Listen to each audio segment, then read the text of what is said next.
প্রধানমন্ত্রী হওয়া শেখ হাসিনার উদ্দেশ্য ছিল না, তার উদ্দেশ্য ছিল বাবা হত্যার প্রতিশোধ নেয়া। এ মন্তব্য করেছেন বাংলাদেশ খেলাফত মজলিসের মহাসচিব মামুনুল হক। দুপুরে ঠাকুরগাঁও পাবলিক ক্লাব মাঠে সংগঠনটির জেলা শাখার গণসমাবেশে তিনি আরও বলেন, শেখ হাসিনা তার পরিবারের কাউকে রাজনীতিতে আনেননি, কারণ দেশের মানুষের উপর তার কোনো আস্থা ছিল না। তার চিন্তাই ছিল দেশের রাজনীতির ক্ষতি করা। দেশের উন্নতি চাননি বলেই দেশের স্বার্থকে জলাঞ্জলি দিয়ে আরেকটি দেশকে ট্রানজিট দিয়েছেন বলে মন্তব্য করেছেন মামুনুল হক।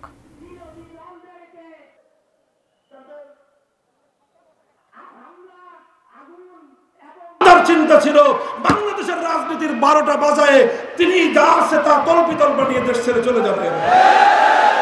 বন্ধুসুলভ আচরণ করবেন, বন্ধুত্বের প্রতিদান পাবেন। প্রভুত্ব করবার চেষ্টা করবেন, আমরা সে হাত ভেঙে গুড়িয়ে দিতে মুহূর্তকাল বিলম্ব করব না।